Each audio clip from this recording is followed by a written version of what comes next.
रहीम जी, अस्सलाम वालेकुम। Lecture number 6, statistics for intermediate FA FSc ICS part second, exercise 10.2 हमने start की हुई है पिछले लेक्चर में, और तकरीबन हमने क्वेश्चन 6 जो है वो कंप्लीट कर लिए हैं। क्वेश्चन 7 स्टार्ट किया था तो उसको रिवाइज कर लेते हैं, दोबारा हम उसको देख लेते हैं।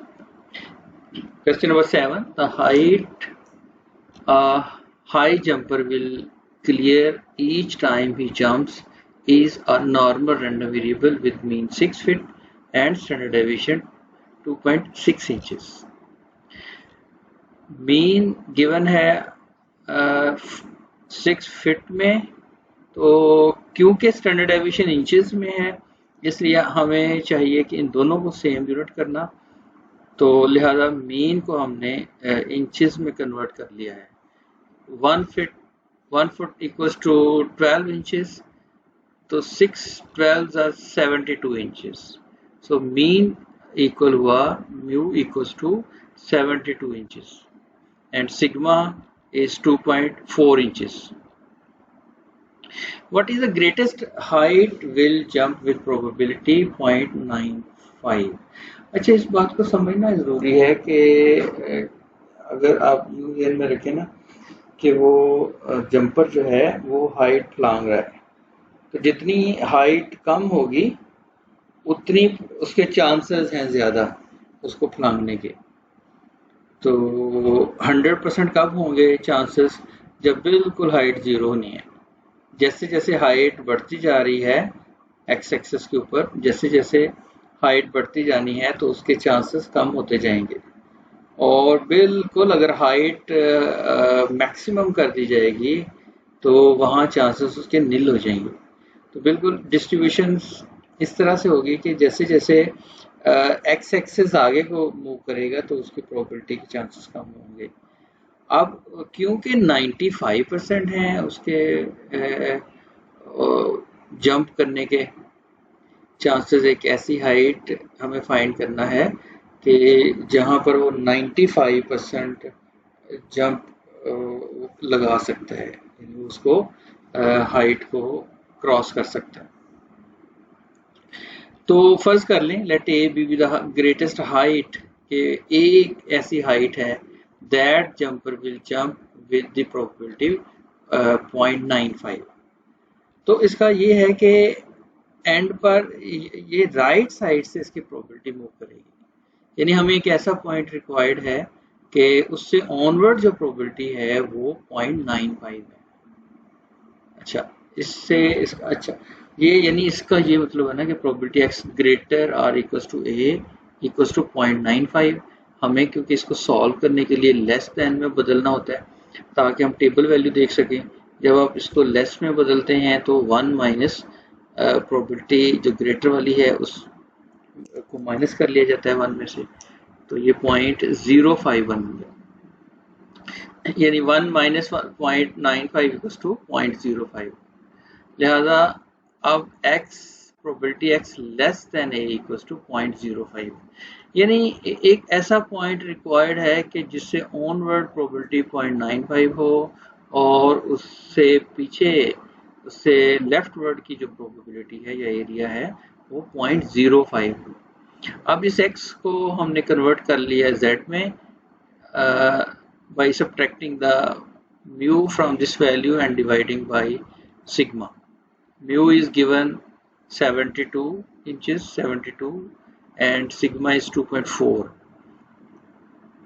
So probability z less or equals to a minus 72 minus divided by 2.5 equals to 0.05. क्योंकि ये लेस है इसलिए इसको हमने 5 में कन्वर्ट कर लिया। अब 5 इनवर्स होगा जब राइट साइड पर लेके जाएंगे, सो a minus 72 by 2.5 equals minus 1.6449।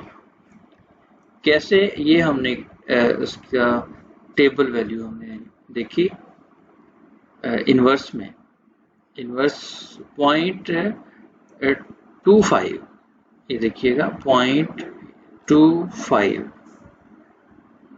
Point, sorry 0.05 ये वैल्यू आ जाती है माइनस 1.6449। यहाँ से फिर हम ए फाइंड कर लेते हैं।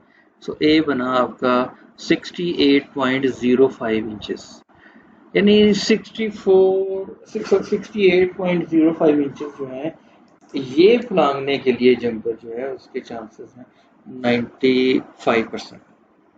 68 की हाइट, अब डेफिनेटली जब हाइट बढ़ती जाएगी तो उसके चांसेस ये 95 नहीं रहेंगे, कम होते जाएंगे। तो अगले पार्ट में ही ये पूछा गया है कि what is the height he will clear only 10% of the time, सिर्फ 10% वो फलांग सका या फलांग सकता है, उस वो कितनी हाइट है। तो ये राइट टेल्ड एरिया बन गया 10%, इससे लेफ्ट टेल्ड एरिया कितना होगा 90%। अब हमें ए एक यानी कांस्टेंट वैल्यू एक्स की वैल्यू हमें फाइंड करना है। तो प्रोबेबिलिटी फर्ज कर लें वो ए है पॉइंट जो हम फाइंड करना चाह रहे हैं। So probability x greater than a equals to 10%, 0.1, and इसको आपने कन्वर्ट कर लिया लेस देन में 1 माइनस करें 0.1 तो 0.9, इसको z में कन्वर्ट कर लिया a माइनस 72 डिवाइड बाई 2.4, और ये सारा प्रोसीजर करने के बाद हमारे पास a की वैल्यू यहाँ हम x भी लिख सकते हैं, बहर जो भी आप इसको डिक्लेयर करेंगे शुरू में वो लेकर चलना है आपको। मसलन मैंने a कहा हुआ है तो उसकी हाइट 75.07 इंचेस बन गई। तो ये इतनी हाइट है कि वो सिर्फ और सिर्फ 10% सक्सेस मिल रही है उसको, बाकी 90% फेलियर है। यानी 100 अगर दफ़ा वो जंप लगाए तो 10 दफ़ा वो उसको क्रॉस कर सकता है, 90 चांसेस वो मिस कर जाएगा। इसी का बी पार्ट है, suppose that amount of vaccine is required to immunize human beings against smallpox is normally distributed with mu equals to 0.250 ohms and sigma is 0.04 ohms. Increasing the dosage increase the chance of successful vaccination. कहता है कि doses अगर मिकदार अगर हम बढ़ाते हैं तो vaccination जो है उसके चांसेस सक्सेसफुल हो जाते हैं, उसके इंक्रीज होते हैं। व्हाट इज क्वेश्चन क्या है, what is the minimum doses required to produce success in 99% of the cases. जैसे जैसे उन्होंने कहा है कि वैक्सीनेशन बढ़ाते जाएं, डोजेज मिकदार बढ़ाते जाएंगे तो सक्सेस का रेट बढ़ता जा रहा है, और कितनी मिकदार रिक्वायर्ड होगी कि सक्सेस 99% हो। तो इसका स्टार्ट हम ऐसे लेते हैं कि म्यू दिया हुआ है, सिग्मा दिया हुआ है, तो हमें एक ऐसी डोजेज फाइंड करनी है, यानी हमें एक्स की वैल्यू फाइंड करनी है कि जहाँ पर वो 99% सक्सेस है। यानी अगर आप इस ग्राफ को देखें तो 99% यानी किस पॉइंट पर आ रहा है उसको हमें फाइंड आउट करना है। क्योंकि ये लेफ्ट टेल्ड एरिया है तो उसको आप इस तरह से लिख सकते हैं कि z equals to 5 inverse of 0.99,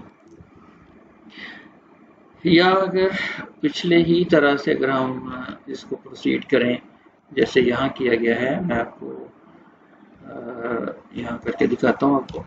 अगर हम इस तरह से भी बात कर सकते हैं, चलें फर्ज किया मैंने x कह दिया ना, x स्मॉल x रिक्वायर्ड है और वो 99.99 है, तो इसमें जो मीन हमें गिवन है वो है 0.25 है, यानी 0.25, और जो सिग्मा है वो 0.04 है, 0.04, ठीक है, ये देखें ना 0.04 और वो 0.25 है। ओके,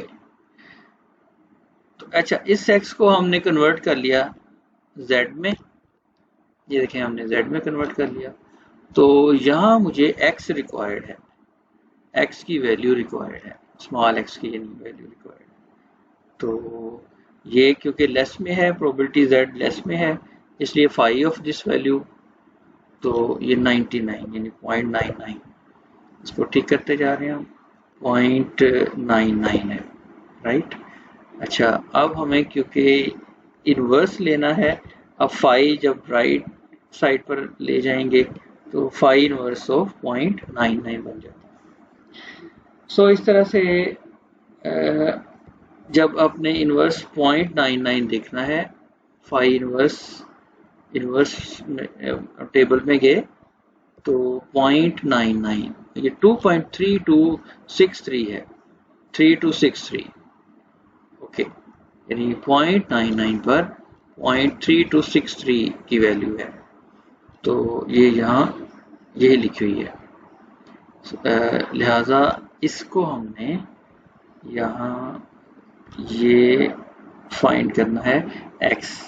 अच्छा, जब हम x फाइंड करेंगे तो ये 0.04 मल्टीप्लाई हो गया इस वैल्यू से, और ये जो -0.25 है ये राइट साइड पर जाकर प्लस हो जाता है। इस तरह से हमने ये वैल्यू फाइंड कर ली। लिहाजा इतनी डोजेज अगर ऑन्सेस में दी जाएगी तो वो 99% वैक्सीनेशन सक्सेस रहेगी, 99% सक्सेसफुल रहेगी। दोबारा देखें, ये कहा गया हमें इस क्वेश्चन के अंदर कि कितनी डोजेज हो, suppose that amount of vaccine required to immunise human being against smallpox is normally distributed. ये हमें डिस्ट्रीब्यूशन दे दी कि उनके दो पैरामीटर्स ऑन्सेस में दिए गए, और एक यहाँ एक फिनोमिना बताया, increasing the doses increase the chance of successful vaccination. तो क्वेश्चन है, what is the minimum doses required to produce success in 99% of the cases. So हमने ऐसा किया कि हमें सक्सेस चाहिए 99%, let the x be the dosage which is the minimum required for the 99% success in the vaccination process.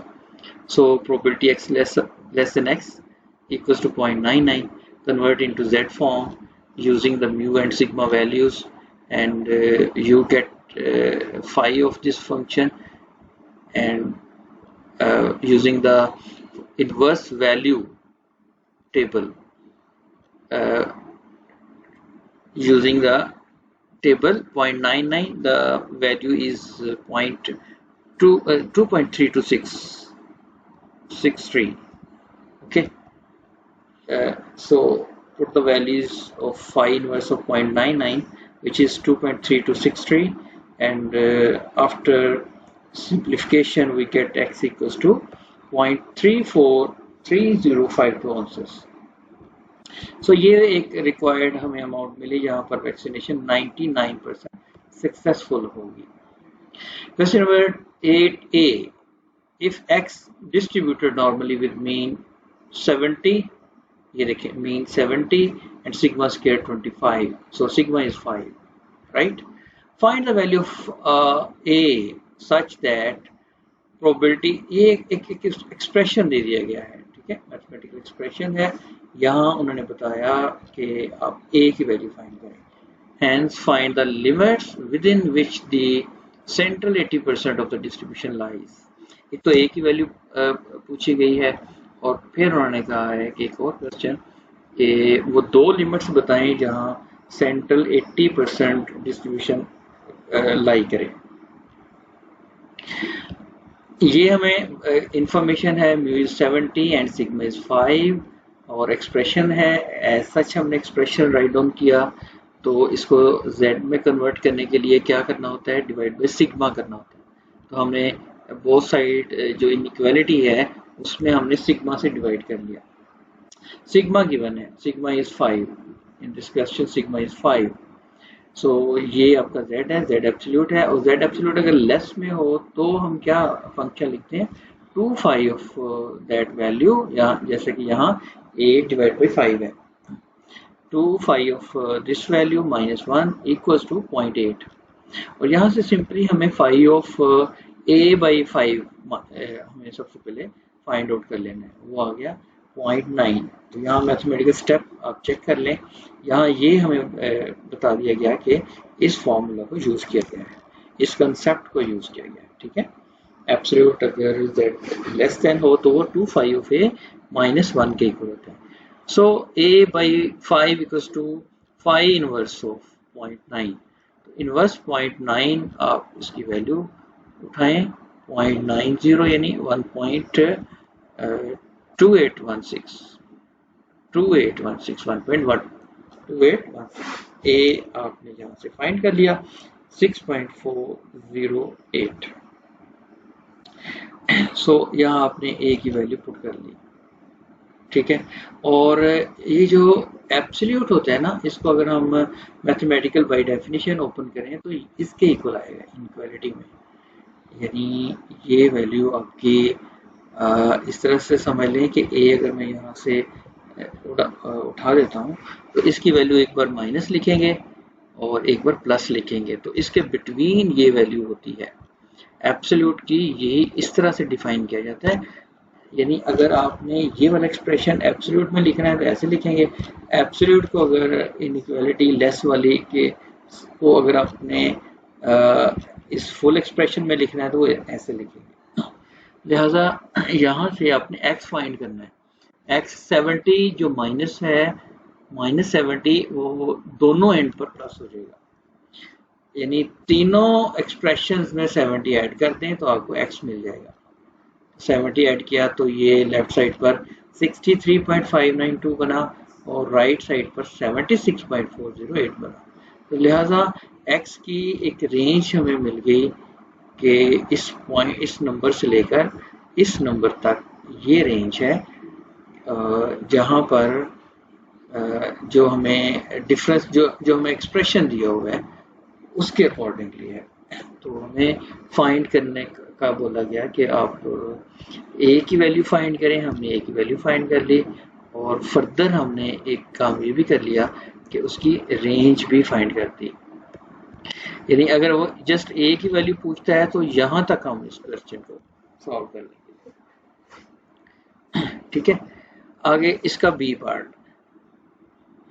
Bags of flour, आटे का एक थैला है, by a particular machine have which are normally distributed with mean 500 grams and standard deviation 20 grams।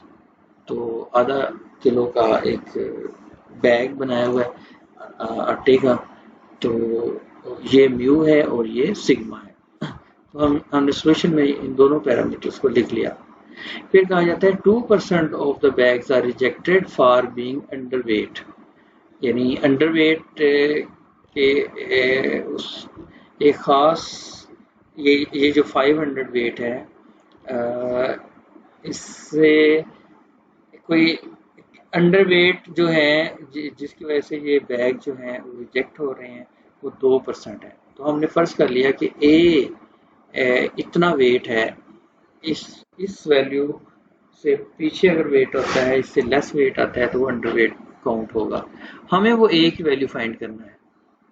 इसी तरह से देखें जो ओवरवेट है, अच्छा 2% of the bags are rejected for being underweight and आगे ये बात नोट करने वाली, and 1% of the bags are rejected for being overweight. 1% ऐसे बैग्स हैं जो ओवरवेट की वजह से रिजेक्ट हो रहे हैं, और ओवरवेट को हमने ऐसे लिख लेना है, probability x greater than b equals to 1%। अब एक ऐसी अमाउंट वेट की अमाउंट हमें ढूंढना है, हमें कैलकुलेट करना है या फाइंड करना है कि जहां पर वो रिजेक्शन हो रही है 1%, ठीक है। अब हम अंडरवेट की तरफ आ जाते हैं शुरू वाले में। तो ये अच्छा फिर वो कहते हैं between what range the values should the mass of the bag of floor lie is accepted, यानी ए और बी की वैल्यू फाइंड करनी है कि उससे पीछे जाएंगे तो वो अंडरवेट होगा, उस बी की वैल्यू से आगे जाएं तो वो ओवरवेट होगा। तो हमें ए और बी की वैल्यू को फाइंड करने को बोला जा रहा है। तो हम ये ऐसे स्टार्ट कर लेंगे, इनके दोनों पैरामीटर्स हमने लिखे और ये अंडरवेट से एक इक्वेशन डेवलप कर ली हमने। जो स्टेटमेंट दी है उससे हमने इस तरह से एक मैथमेटिकल एक्सप्रेशन को डेवलप कर लिया है और इस एक्स को आपने जेड में कन्वर्ट कर लेना है यूजिंग म्यू एंड सिग्मा। ठीक है, म्यू और सिग्मा को यूज करते हुए, और ये क्योंकि लेस में है इसको फाई में कन्वर्ट कर लिया। फाई राइट साइड पर उसी तरह से लेंगे तो वो इनवर्स फाई इनवर्स बना। फाई इनवर्स की वैल्यू अपने टेबल से देखिए, यहाँ से ए की वैल्यू यूं हमने कंप्यूट कर लेनी है। तो ए ये बन गया, यानी 458 500 उसकी एवरेज है, जो बैग है वो 500 ग्राम्स का होना चाहिए। लेकिन अगर इतना हुआ या इससे लेस हुआ तो हम कहेंगे ये अंडरवेट है। 458.926 ग्राम्स, इससे पीछे अगर इससे कम अगर वेट है तो वो अंडरवेट है। ओवरवेट में हम अब बी फाइंड करना चाह रहे हैं, तो क्योंकि ये ग्रेटर है इसको जेड में कन्वर्ट कर लिया, और जब इसको लेस में कन्वर्ट करना है तो 1 minus five of this number होता है। फाइव को एज अ सब्जेक्ट बना लेंगे और फाइव अब राइट साइड पर ले जाएंगे और यहाँ से बी की वैल्यू फाइंड कर लेते हैं। तो 546.526 ग्राम्स अगर ये इतना या इससे ज्यादा अगर होता है तो वो ओवरवेट कहलाएगा। लिहाजा ये एक इंटरवल आ गया आपके पास कि ये ए की वैल्यू इतना और इतना, ये एक्सेप्टेबल है। ठीक है, ये रेंज एक्सेप्टेबल है, अदरवाइज बैग जो है वो रिजेक्ट हो जाना है ड्यू टू ओवरवेट और due to underweight. Question number 9A में अब देखते हैं। 9A में पूछा जा रहा है the length of items follow a normal distribution with mean mu centimetre. Mu ही यहाँ फाइंड करने को कहा जाएगा and standard deviation 12 centimetre. Standard deviation जो है वो हमें पूछा जा रहा है, वो बता दिया गया है, which is 12 centimeter. It is known that 4.78% of the items have a length greater than 92 centimeter. It is known, देखिए ये स्टेटमेंट हमें दी गई है, it is known that 4.78% of the items have a length greater than 92, यानी एक expression दे दिया गया है और क्वेश्चन है इस क्वेश्चन के अंदर कि फाइंड, ये हमें फाइंड करना, find the value of mu. तो क्या समझे, सिग्मा की वैल्यू गिवन है, म्यू हमें फाइंड करना है और ये एक एक्सप्रेशन दिया हुआ है। एक्सप्रेशन ये है कि 92 से जो ग्रेटर है उसकी प्रोबेबिलिटी ये है 4.78%। अब हम इसको मैथमेटिकल एक्सप्रेशन में जब लिखते हैं तो ये देखें, probability x greater then 92 is 4.78%। इसको z में कन्वर्ट कर, वही सारा प्रोसीजर है। अब क्योंकि हमें म्यू फाइंड करना है, म्यू हमें नॉन नहीं है तो उसको म्यू ही रखेंगे और सिग्मा हमें गिवन है, सिग्मा की वैल्यू अप्लाई कर दें। तो प्रोबेबिलिटी ये z बन गया, z ग्रेटर देन, ग्रेटर को फिर आप कन्वर्ट करते हो 1 माइनस 5 की फॉर्म में, तो लिहाजा ये 1 minus 5 of this number, right, और इक्वल्स टू ये जितने भी हमें एक्सप्रेशन में दिया हुआ है। जो परसेंटेज है उसको डेसिमल में कन्वर्ट कर लिया गया है और फिर वही प्रोसीजर सारा कि आप राइट साइड पर 5 को ले गए तो 5 इनवर्स है, यहाँ से फिर म्यू की वैल्यू मैथमेटिकल एक्सप्रेशन को सॉल्व करने के बाद हमें मिल जाती है। तो so mu is equal to this one. तो आप इस तरह से इस क्वेश्चन को ट्राई करें। इसी का जो क्वेश्चन है उसका बी पार्ट है the length of rods produce in a workshop follow normal distribution with mean mu and variance 4। बिल्कुल वही कि मीन अगर जब उसने म्यू कह दिया है इसका मतलब है म्यू की वैल्यू फाइंड करना है, और ये सिग्मा वेरिएंस दे दिया, वेरिएंस 4 है तो वेरिएंस अगर 4 है तो उसको सिग्मा बना लें पॉजिटिव स्क्वायर रूट लेकर। अब ये एक्सप्रेशन दिया होगा, ये इतना एक्सप्रेशन है, ठीक है, mathematical. If 10% of the rods are less than this value 17.4 centimetre, यानी ये देखें इसको मैथमेटिकल एक्सप्रेशन में लिखें, 10% जो हैं, यानी ये 10% लिखा मैंने, वो इससे लेस है, उनकी लेंथ 17.4 सेंटीमीटर से लेस है तो वो 10% है। ठीक है, ये हमने मैथमेटिकल एक्सप्रेशन लिखा। तो फर्दर उन्होंने क्वेश्चन क्या किया, find the probability that rod chosen at random will be between this and this, के वो प्रोबेबिलिटी बताएं कि इन दो के बिटवीन क्या चांसेस हैं, उसकी प्रोबेबिलिटी बतानी है। तो प्रोबेबिलिटी बताने से पहले हमें पहले म्यू रिक्वायर्ड है, तो म्यू हमने इस एक्सप्रेशन से फाइंड आउट कर लेना है। बिल्कुल वही प्रोसीजर जो हमने पिछले क्वेश्चन में किया, इसको z में बदला, z में क्योंकि ये लेस में आ रहा है, ये 5 में बदल गया, 5 से राइट साइड पर फाई इनवर्स बना, फाई इनवर्स का इनवर्स टेबल यूज करते हुए वैल्यू हमने ले ली और इधर से हमने मैथमेटिकल एक्सप्रेशन सॉल्व किया और वो म्यू की वैल्यू फाइंड कर ली। अब जब म्यू की b वैल्यू आ गई है और हमारे पास सिग्मा की वैल्यू b है, तो अब हम बिटवीन जो हमें क्वेश्चन किया गया है कि इन दो लेंथ्स के बिटवीन क्या चांसेस है सिलेक्शन ऑफ द रॉड, तो उसको फिर हम पहले z में बदल लिया दोनों नंबर्स को, यानी एक को a का एक को b का, तो उन दोनों वैल्यूज को हमने जब सॉल्व कर लिया तो एक वैल्यू हमें मिल गई 1.52 और दूसरी वैल्यू मिली हमें ये माइनस के अंदर -0.98। जब आप सॉल्व करोगे ना इसको तो ये -0.98 आ रही है, इसको सॉल्व करेंगे तो ये 1.52 आ रही है। अब वही के phi of B minus phi of a वाला फॉर्मूला, तो फाई आपका एरिया है, एरिया टेबल एरिया टेबल में देखेंगे 1.52, सो 1.52 को ये 1.5 है और ये 2 है, इस वैल्यू को हम 0.93574 ये वैल्यू हमें यहाँ अप्लाई कर देनी है। इस तरह -0.98 है, माइनस पॉइंट ये देखें -0.98, 8 सेकेंड लास्ट होता है, ये 9 है, तो 0.16354 इन दोनों का डिफरेंस लिया तो इसके बराबर। यानी इस क्वेश्चन के अंदर दो बातें हैं, एक तो म्यू आपने फाइंड किया, दूसरा जो एक क्वेश्चन दिया हुआ है कि उसकी प्रोबेबिलिटी फाइंड करें दो नंबर्स के दरमियान, वो हमने फाइंड आउट कर ली। Question number 10, tea is sold in package marked 750 gram, यानी चाय का एक पैकेट है, उसकी पैकिंग है 750 ग्राम, यानी एवरेज बन गई 750 नहीं, यहाँ एक second, T is sold in package marked, उसके ऊपर इतना लगा हुआ है, इतना नंबर लगा हुआ।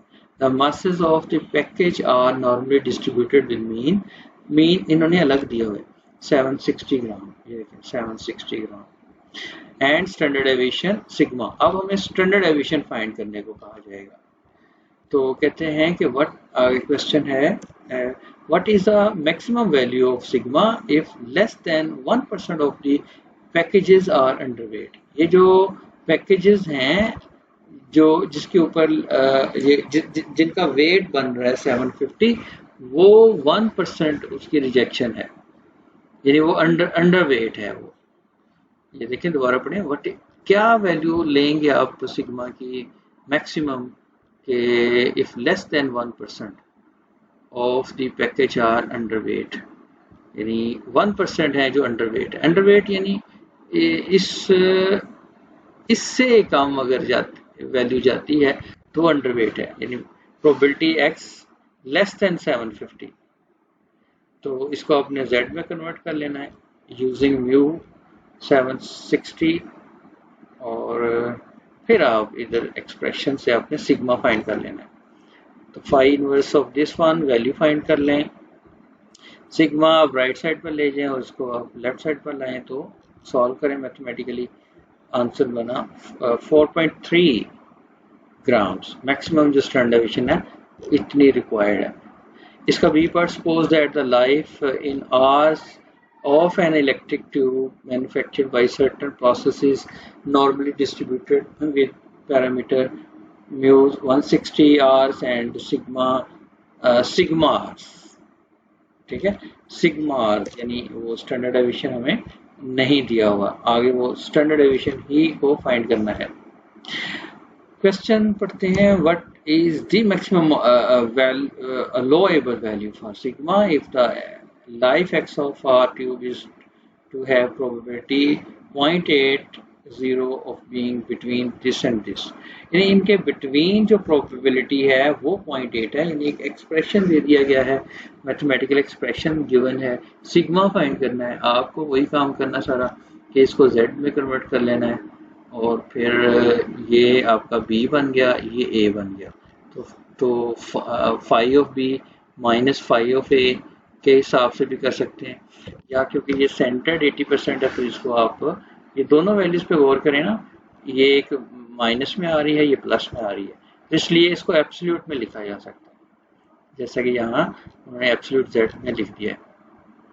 और एब्सोल्यूट z लेस में हो तो 2 फाई ऑफ दैट नंबर, यानी वो पॉजिटिव नंबर जो होता है, ये वाला नंबर, तो -1 दिस इक्वल्स टू 0.8 और इधर से phi of value function value हमें फाइंड करेंगे 0.9, फाई इनवर्स लेंगे, इनवर्स टेबल यूज कर लें और उसकी वैल्यू बनी 1.2816 टेबल देखेंगे, तो फिर यहाँ से आपको सिग्मा मिल गया है। तो इस पूरे क्वेश्चन के अंदर दोनों पार्ट्स में सिग्मा वैल्यू हमने फाइंड कर ली। Question number 11, suppose that we have large number of students whose average weight is this, ये म्यू है, एवरेज वेट इतना है, यहाँ भी सिग्मा ही फाइंड किया जा रहा है, and that the weight are normally distributed if, यहाँ क्वेश्चन देखते हैं, if we know 36.4% of the students have weight between, ये बिल्कुल वही वाला क्वेश्चन है पिछले वाला कि इनके दरमियान वेट उसके चांसेस है 0.3664। तो क्वेश्चन क्या है, what is the standard deviation of the Heights, standard deviation demand किया गया है। बिल्कुल सेम प्रोसीजर जो हमने क्वेश्चन नंबर 10 में देखा, सिग्मा फाइंड किया गया, आपने x को z में कन्वर्ट कर लिया, फिर वही क्योंकि ये दोनों सेम वैल्यूज हैं और वो एक के साथ माइनस है एक के साथ प्लस है, तो एब्सोल्यूट में बदल लिया, तो ये लेस है, लेस की वजह से इतना एक्सप्रेशन यूज कर लिया हमने, 2 फाई ऑफ नंबर -1 और इक्वल्स टू दिस, और फाई इनवर्स का ही फंक्शन लगाया, वैल्यू टेबल से ली, सिग्मा की वैल्यू 27.47 मिल गई हमें। इसका B part in normal distribution, mu आपको दिया है 40 और एक एक्सप्रेशन दे दिया है जनाब, दोबारा उन्होंने डायरेक्ट एक्सप्रेशन दे दिया और फिर उन्होंने कहा कि ये फाइंड करें। इसका मतलब है हमें म्यू गिवन है, सिग्मा हमें फाइंड करना है यूजिंग दिस एक्सप्रेशन। इस एक्सप्रेशन को जब स्टार्ट लेते हैं, इसका बनाते हैं पहले z, जब z बनता है तो देखें एक माइनस वैल्यू में आ रही है सेम वैल्यू और एक प्लस में आ रही है, तो इसलिए इसको एब्सोल्यूट में कन्वर्ट कर लिया बिल्कुल पिछले क्वेश्चन की तरह, और इधर से भी हमने फाई इनवर्स की वैल्यू ली और यहाँ से सिग्मा की वैल्यू मिल गई 10 आ रही है। तो अब दोनों वैल्यूज हमारे पास हैं, सिग्मा भी है और म्यू भी है। अब हमें जो क्वेश्चन दिया गया है कि 20 और 16 के बिटवीन प्रोबेबिलिटी फाइंड करें, तो बिल्कुल उधर से स्टार्ट करें, इसका z बनाएं, z कैसे बनता है, म्यू माइनस करके डिवाइड बाय सिग्मा उस पर्टिकुलर वैल्यू, तो ये दो नंबर्स आ गए, -2 और 2 पहले b लिखते हैं यानी हायर नंबर लिखते हैं फाई के साथ, और फाई ऑफ -2 इन दोनों की वैल्यूज एरिया टेबल से ली और इनका डिफरेंस लिया तो ये आंसर आ गया। क्वेश्चन नंबर 12a में, in a normal distribution 31% of the items are under 45, यानी दो एक्सप्रेशन दी हैं, एक उन्होंने कहा है कि 31% 45 ये 45 के अंडर हैं और जो 8% हैं वो ओवर 64 है, यानी उसको अगर मैं मैथमेटिकल एक्सप्रेशन लिखूं तो probability x greater than 64 which are 8%। अच्छा, इसमें दोनों चीजें फाइंड करने को बोलेगा वो, एक म्यू भी, ये मीन भी फाइंड करना है और दूसरा उन्होंने स्टैंडर्ड डेविएशन भी कह देना है। ये दोनों वैल्यू जब दो एक्सप्रेशन दिए जाते हैं ना तो दोनों को फाइंड करने को बोला जाता है और ये बड़ा इंपॉर्टेंट क्वेश्चन होता है। अच्छा, पहला एक्सप्रेशन ये मिला हमें दूसरा एक्सप्रेशन ये मिल गया। अब ये राइट वाला है, इसको z बनाया, z बनाने के बाद क्योंकि राइट है इसलिए 1 माइनस फाइव वाला फॉर्मूला लगाएंगे। इधर से फाइव जब वो बन गया फाइव फंक्शन, तो इनवर्स फंक्शन बन जाएगा राइट साइड पर जाकर फाइव, और यहाँ से हमारे पास एक एक्सप्रेशन बन गया, उसको नंबर 2 कह दिया, यानी 64 minus mu equals to this one. इस एक्सप्रेशन को या इस मैथमेटिकल इक्वेशन को नंबर 2 के बोल दिया। अच्छा, सेम यहाँ इस एक्सप्रेशन को, ये लेस वाला है, इसको ये डायरेक्ट फाइव में बदल दिया। अब फाइव इनवर्स ले लिया 0.31 का, उसका आंसर टेबल से ले लिया, और इधर से भी एक एक्सप्रेशन बन गया। तो इसका मतलब है कि इन दो इक्वेशंस को जब साइमल्टेनियस सॉल्व करना है, दो अननोन है म्यू और सिग्मा और दो इक्वेशंस हैं, इन दोनों को हमने साइमल्टेनियसली सॉल्व कर लेना है। तो सॉल्व करने का तरीका यूँ है कि अपने सेकेंड इक्वेशन में से फर्स्ट इक्वेशन माइनस कर लेनी है। याद रखें, जब इस तरह से इक्वेशंस को माइनस किया जाता है तो जो मैथमेटिकल एक्सप्रेशन है वो अगर वो लेफ्ट हैंड साइड पर है तो उनका आपस में डिफरेंस लेते हैं, जो राइट साइड पर है न्यूमेरिक वैल्यूज होती हैं उनका डिफरेंस उनका अलग लिया जाता है, यानी ये इनका न्यूमेरिक डिफरेंस ले लिया, ठीक है। और ये जब आप ये सॉल्व कर लेते हो तो यहाँ से सिग्मा की वैल्यू मिल जाती है, और यहाँ सिग्मा 10 आ गया। अब सिग्मा की वैल्यू किसी एक इक्वेशन में पुट कर दो, जैसे ये इसमें पुट कर दें आप फर्स्ट इक्वेशन में, जैसे यहाँ इन्होंने फर्स्ट इक्वेशन में पुट कर दिया सिग्मा 10 मल्टीप्लाई हुआ -4.4959 से, तो और ये इधर से म्यू कैलकुलेट हो जाता है which equals to approximately equals to 50। अच्छा, बिल्कुल ऐसा ही अगला क्वेश्चन है जिसमें उन्होंने दो एक्सप्रेशन दी हैं, एक देखें लेस वाला एक्सप्रेशन दे दिया है और एक बिटवीन वाला दे दिया है, यानी दो पहले था एक लेस वाला एक ग्रेटर वाला, लेकिन अब उन्होंने चेंज कर दिया।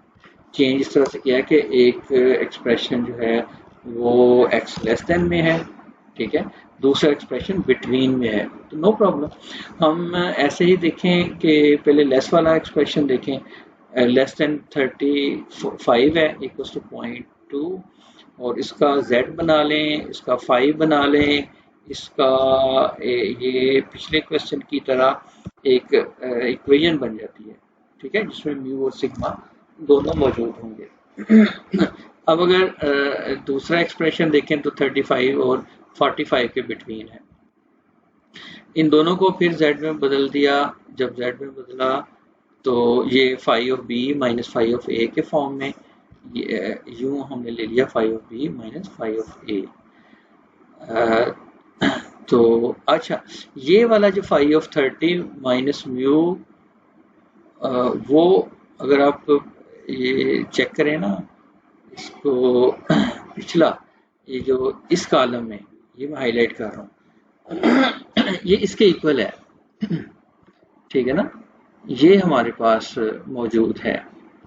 इसको अगर मैं कलर यहाँ चेंज करके दिखा रहा हूँ आपको, तो ये वाला,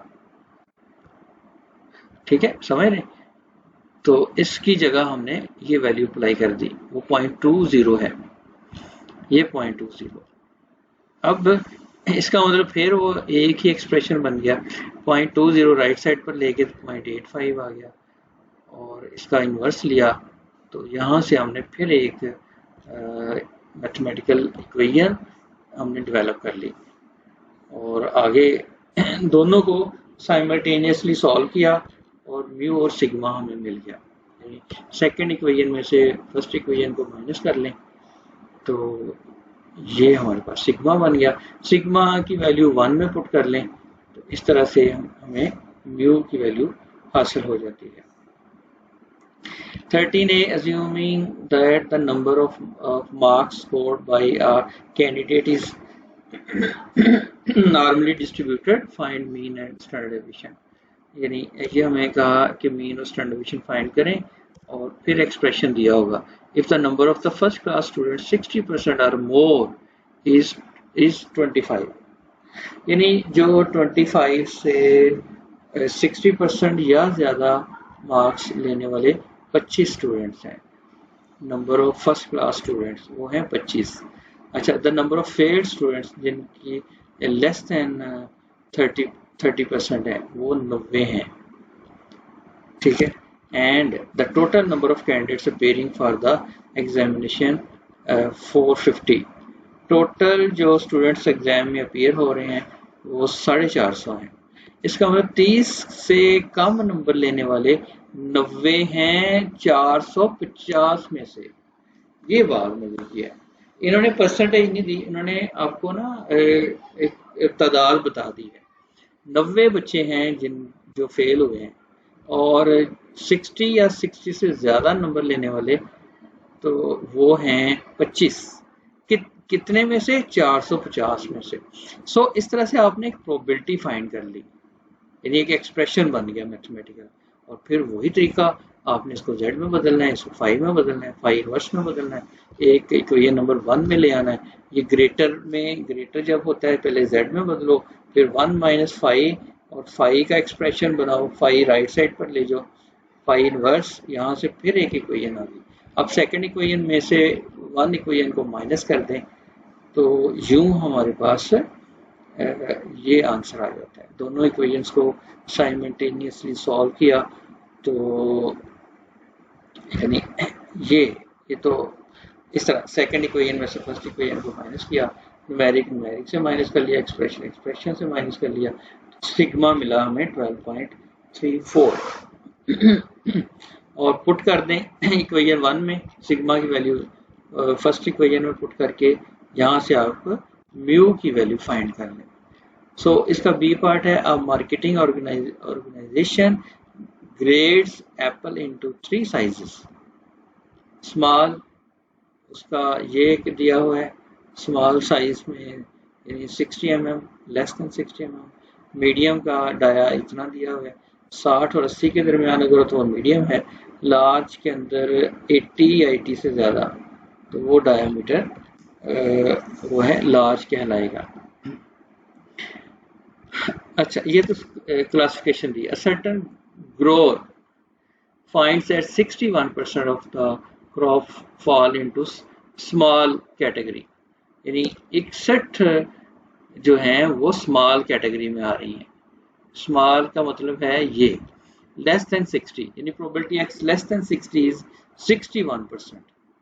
यानी अगर आप इसका एक्सप्रेशन बनाए ना मैथमेटिकल, ये बन गया है 60 से लेस की जो परसेंटेज है वो 61% है। अगला 14% इनटू लार्ज कैटेगरी। अब लार्ज कैटेगरी में क्या था, 80 मोर देन 80 वाला ये लार्ज कहलाता है, मोर देन 80।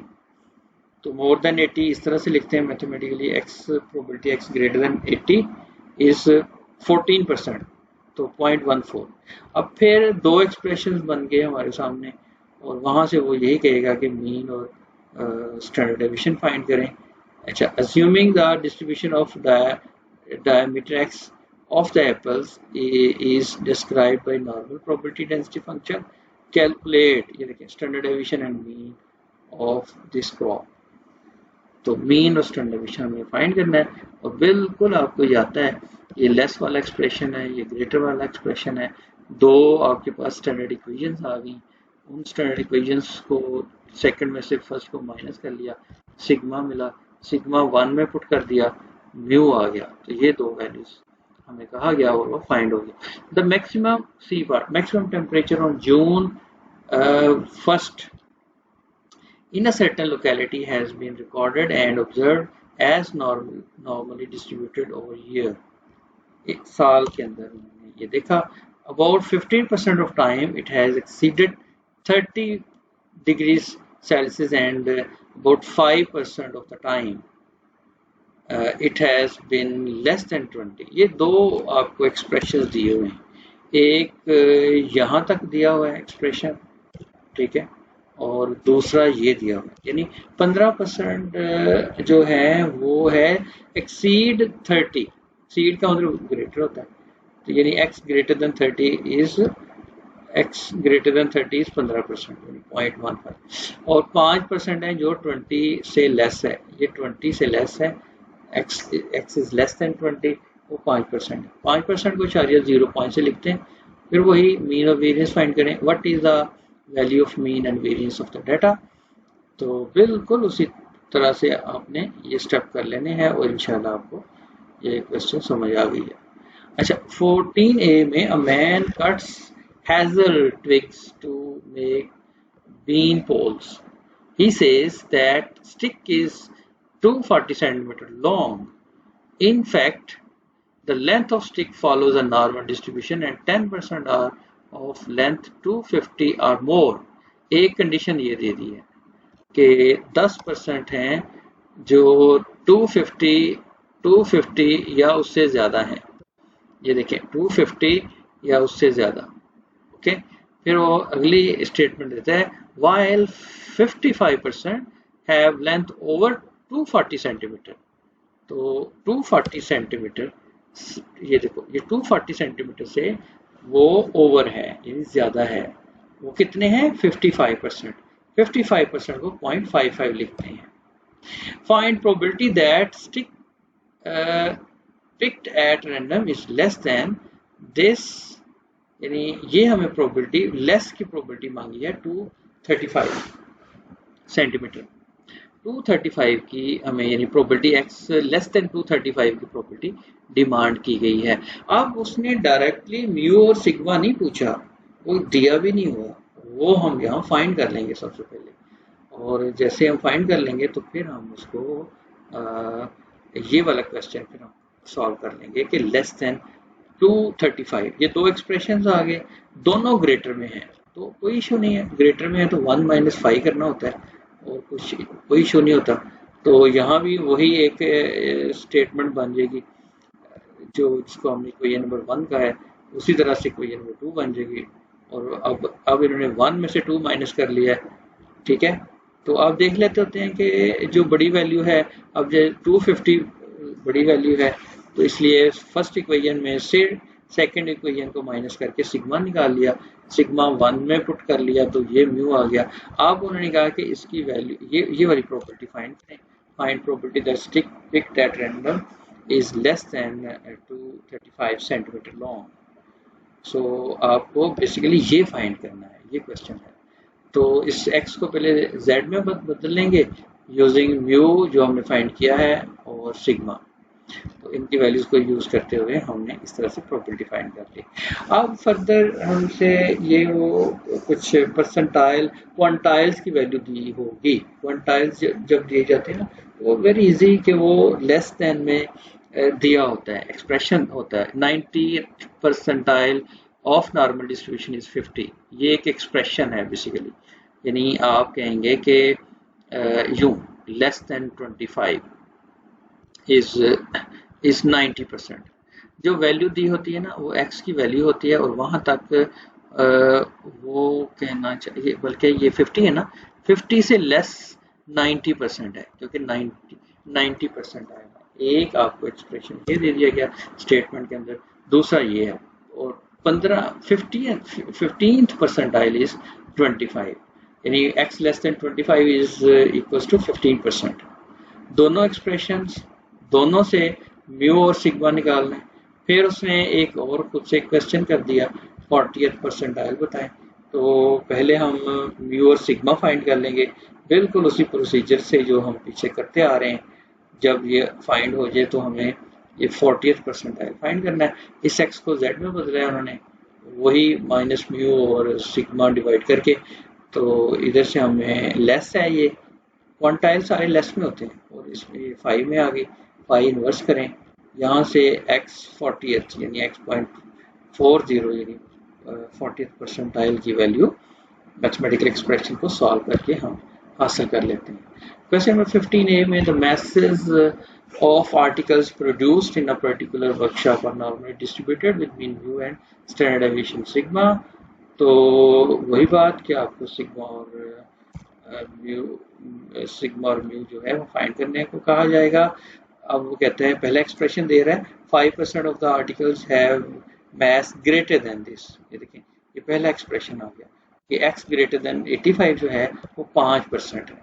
और दूसरा एक्सप्रेशन दे दिया गया कि 10% हैव मास लेस देन, यानी x less than 25 is 10%. Find mu and sigma, वही बात आ गई कि ये वैल्यू फाइंड कर दें, mu और sigma की वैल्यू फाइंड करें, and find the range of symmetrical about the mean within the which 75% of the masses lie. यानी between आपको दो वैल्यूज बतानी है कि जहां वो 75% जो डिस्ट्रीब्यूशन है वो कंप्लीट होती है। तो यहाँ से दो एक्सप्रेशन दिए हुए हैं, दोनों एक आपको ग्रेटर में दिया हुआ है, ये देखें ये दो एक्सप्रेशन हैं। 5% है जो ग्रेटर में आ रहा है 85 से ग्रेटर, और 10% है जो लेस में आ रहा है 25। इन दोनों एक्सप्रेशंस को बेटा सॉल्व करके दो एक्सप्रेशंस आ गए, इधर से हमने सिग्मा फाइंड कर लेना है, म्यू फाइंड कर लेना है, ये हमारा क्वेश्चन बन गया। अब उसने कहा दो वैल्यूज बताओ कि जो सेंट्रल 75% हो। तो हमें जब भी इस तरह का क्वेश्चन आता है तो बिटवीन उन्होंने एक दिया होता है परसेंटेज, हम इसके बियॉन्ड फाइंड कर लेते हैं, बियॉन्ड 1 में से माइनस करके आ जाता है ये 0.25, और फिर ये करते हैं कि ए से पीछे और बी से आगे दोनों इक्वल होते हैं। इक्वल होने की वजह से जितना भी ये हमारे पास वैल्यू आती है उसका हाफ कर लेते हैं। जैसे ये .25 है 25% है, और इसका करेंगे तो 12.5% ईच हो जाएगा। 2 से तकसीम किया तो .125 बना, तो ये ए से लेस और बी से ग्रेटर दोनों सेम। अब ये दो एक्सप्रेशंस आ गए ना, यानी इससे हमने दो एक्सप्रेशंस जनरेट कर लेने। तो जब ये दो एक्सप्रेशंस आ गए आप समझते हैं कि इधर से हमें ए रिक्वायर्ड है तो ए आ गया, और इधर से हमें बी रिक्वायर्ड है तो वो ये हमारे पास बी की वैल्यू आ गई, यानी सेकंड वैल्यू आ गई। सो इस तरह से हमने दो पॉइंट्स बता दिए कि इनके बिटवीन 75% है distribution. In a certain examination, the percentage of passes and distinctions were 80 and 10 respectively. के पास के लिए 80 है और जो डिस्टिंक्शन है वो 10 है परसेंटेज। 10% है जिन्होंने डिस्टिंक्शन ली है, बहुत नुमाया कामयाबी हासिल की है, और 80% है जो सिर्फ पास हुए हैं। तो पास आगे क्राइटेरिया बताएगा वो कि एस्टिमेट द एवरेज मार्क्स, यानी म्यू बताएं obtained by the candidate, the minimum pass and distinction marks. Minimum pass जो है 40 यानी 40 या 40 से ज़्यादा, 40 या 40 से ज़्यादा जो है वो क्योंकि 80% है तो ये पास मार्क्स है, उसका एक एक्सप्रेशन बन गया हमारे पास।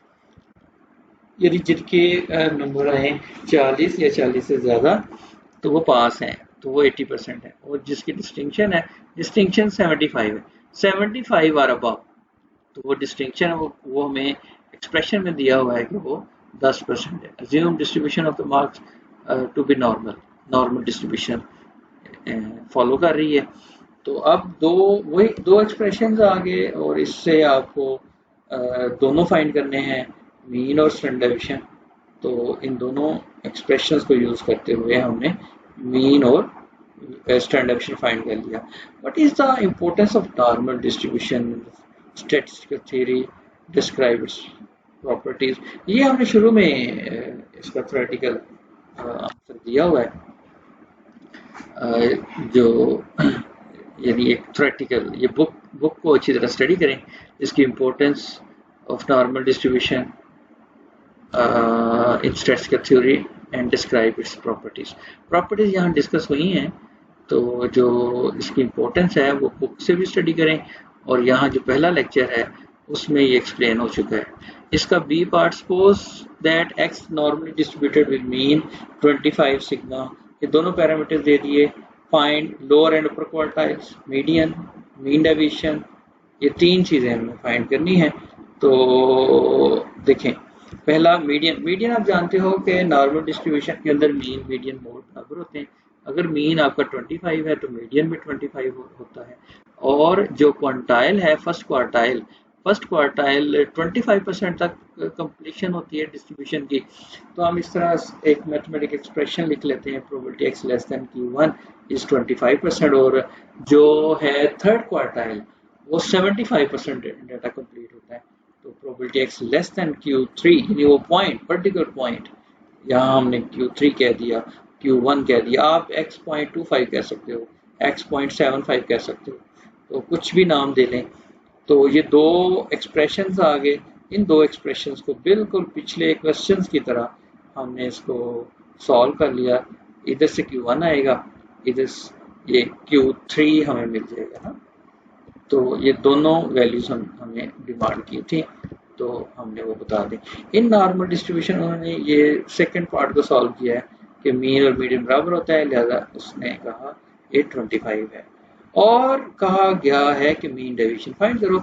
मीन डेविएशन का इतना फॉर्मूला याद रखें, मीन डेविएशन यानी ये वाला फॉर्मूला याद रखें 0.69, या चलें यही आ गया ना, 4/5 अप्रोक्सीमेटली है, बिल्कुल एग्जैक्ट इक्वल नहीं होता इसके, तो अप्रोक्सीमेशन है ये। जैसे 0.8 होता है, अगर 4/5 करें तो इशारिया 8 होता है, ये अब इशारिया 7 कर रहा है। तो ये दोनों एस्टिमेशन हैं, दोनों अप्रोक्सीमेशन है। तो इन्होंने ये वाला जो एस्टिमेशन है, अप्रोक्सीमेशन, वो यूज की हुई है। आप भी इतना ही रखें, वो नाम बताएं उसको 0.67 वाला। तो 4/5, 5 से कट के 4 आंसर आ गया मीन डेविएशन। इसका सी पार्ट है in normal distribution the lower upper quartiles are respectively. हाँ, ये पहला बता दिया लोअर क्वार्टाइल, एक उन्होंने कहा ये थर्ड क्वार्टाइल है। फिर क्वेश्चन है आपसे find mean and standard deviation. अच्छा, जो मीन होते हैं ना, दोनों को जमा करके 2 पे तकसीम कर देते हैं कि ये देखो, ये फर्स्ट क्वार्टाइल, ये आपका थर्ड क्वार्टाइल, ये एक्सप्रेशंस हैं। हाँ, एक ये भी तरीका है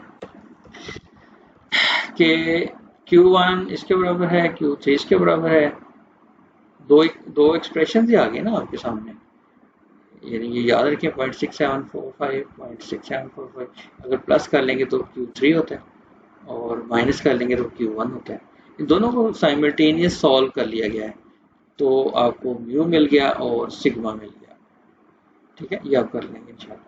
the continuous random variable x is normally distributed with mean mu and standard deviation sigma given। ये फिर एक्सप्रेशन दे दिया, एक ये एक्सप्रेशन है, एक ये एक्सप्रेशन है, दो आपको एक्सप्रेशन दे दिए गए और इंटर क्वार्टर रेंज पूछी गई है, फाइंड इंटर क्वार्टर रेंज। अब देखिए हमें, क्योंकि Q1 Q3 दोनों के लिए म्यू और सिग्मा चाहिए होता है, जब ये Q1 Q3 जब म्यू, तो इसका मतलब हमें इन दो एक्सप्रेशन से म्यू और सिग्मा मिल जाएगा। जैसे वो मिल गया तो फिर हम Q1 भी फाइंड कर लेंगे, Q3 भी फाइंड कर लेंगे, और उन्होंने कहा है इंटर क्वार्टाइल रेंज बताएं। ओके, तो ये इंटर क्वार्टाइल रेंज, उनका डिफरेंस ले लें Q3 और Q1 का डिफरेंस ले लें तो वो इंटर क्वार्टाइल रेंज है। ये एक्सप्रेशंस हैं जी, शुरू में आप फिर देख लें, ये दो एक्सप्रेशंस दिए हुए हैं, probability x less then 53 is this 0.04 और लेस देन 65 इज 0.97। तो इस तरह से दोनों एक्सप्रेशंस को सॉल्व करके हमने दो इक्वेशंस ले ली, दोनों को फिर साइमल्टेनियस सॉल्व किया, म्यू और सिग्मा मिल गया, म्यू इतना है और सिग्मा इतना है, 3/3। तो इन दोनों एक्सप्रेशंस में हमने म्यू और सिग्मा अप्लाई कर दिया और फिर इनका डिफरेंस लेकर इंटर क्वार्टाइल रेंज फाइंड कर दिया। इस तरह से 17 question. The value of second moment about mean in normal distribution is 4। यानी सेकंड जो मोमेंट अबाउट मीन होता है ना, वो वेरिएंस होता है। इन अदर वर्ड्स आपको वेरिएंस बताया है यहाँ तक। दोबारा देखें, कहता है कि यहाँ है the value of second moment, देखिए ना, सेकंड मोमेंट अबाउट मीन, जो सेकंड मोमेंट अबाउट मीन है वही तो वेरिएंस होता है, μ2 यानी इन normal distribution is 4। Find the third तो 0 होता है, आसान बात, थर्ड तो होते है 0। एंड फोर्थ मोमेंट, और फोर्थ मोमेंट होता है 3 सिग्मा 4, सिग्मा 2 दिया हुआ है, यानी सिग्मा स्क्वायर दिया हुआ है, sigma raise to the power 4 जो है वो होता है fourth moment about mean in the distribution. तो 4 है, ये देखें μ3, अभी मैंने कहा odd order moments about mean are 0, all odd order moment 0 होते हैं। तो μ4 जो है वो 3 सिग्मा 4 के बराबर होता है। सिग्मा 2 आपको दिया होगा ना, सेकंड मोमेंट सिग्मा स्क्वायर ये दिया होगा, तो वो 4 स्क्वायर 4 4 पर 16, 16 3 पर 48 होता है। Find proportion of the area under the normal curve included between the limits।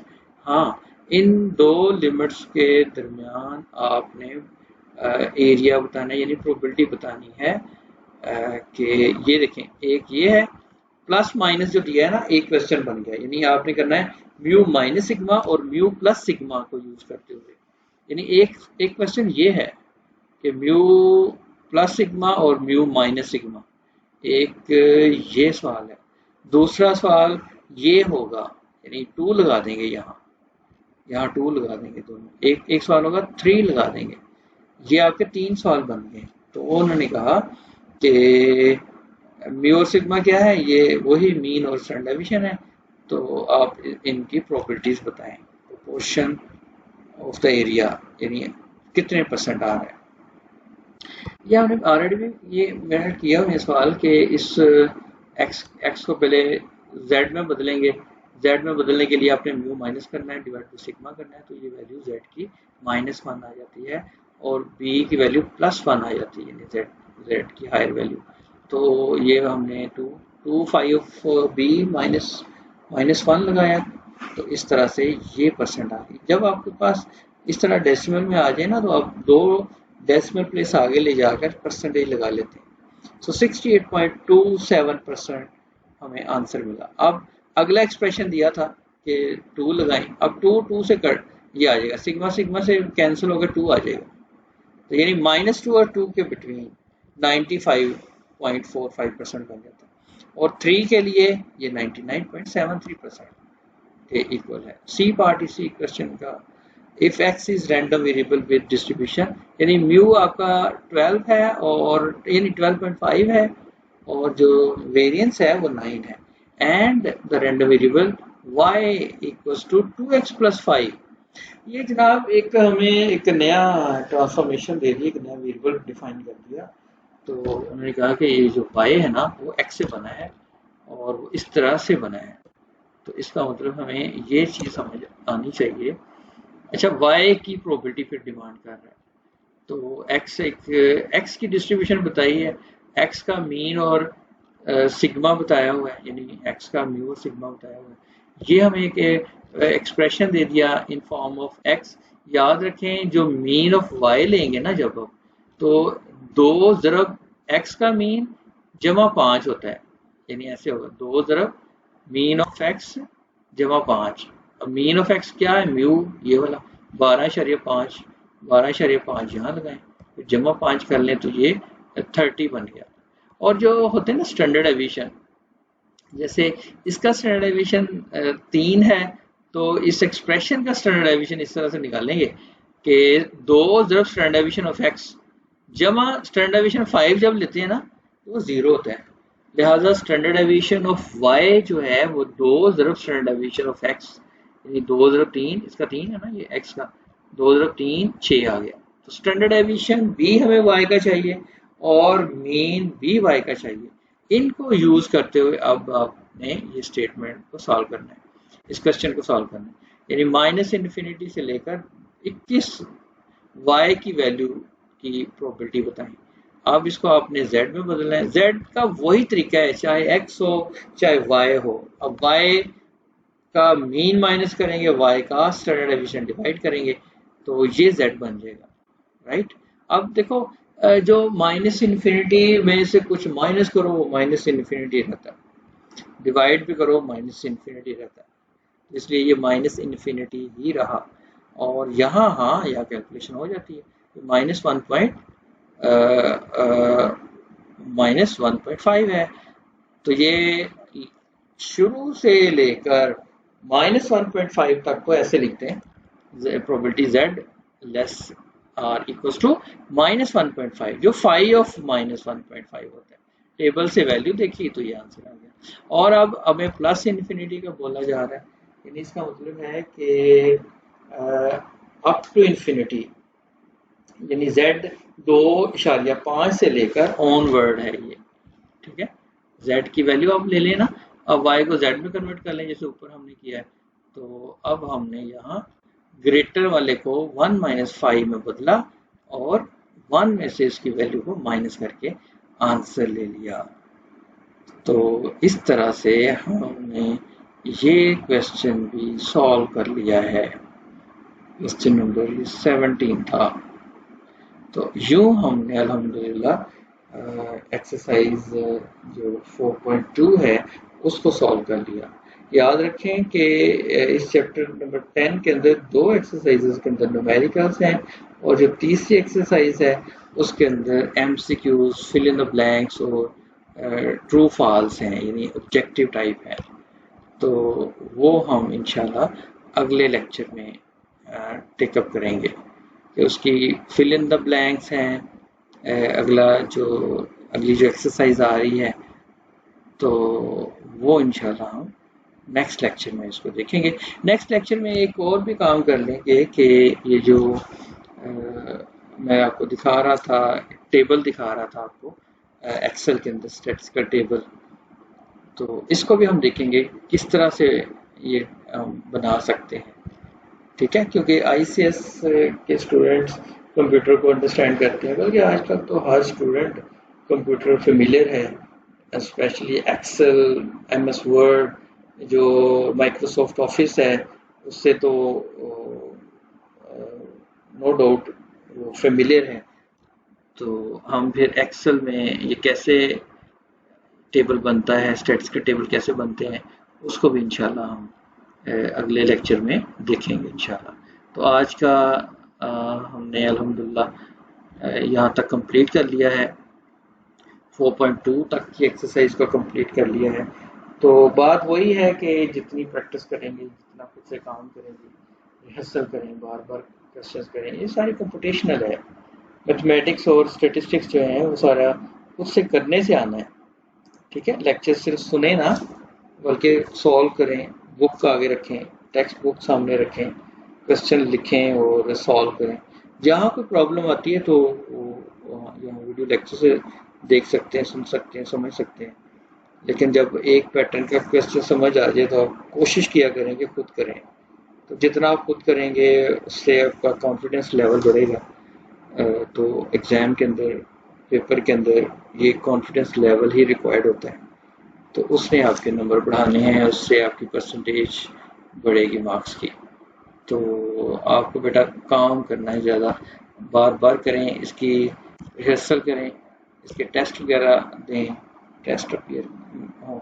जैसे ही ये हम इंशाल्लाह ये चैप्टर कंप्लीट कर लेंगे तो इसके मैं टेस्ट बनाकर भी आपको अपलोड कर दूंगा। तो वो टेस्ट दें, आप कमेंट्स में आप रब्ता कर सकते हैं। मैंने ईमेल एड्रेस दिया हुआ है, अपने मेरे ईमेल से आप उससे रब्ता कर सकते हैं। तो इंशाल्लाह फर्दर किसी किस्म की आपको गाइड चाहिए, यू आर वेलकम। तो इसके साथ ही फिर आपसे इजाज़त चाहते हैं। अपना बहुत ख्याल रखिएगा। अल्लाह ताला हम अल्लाह।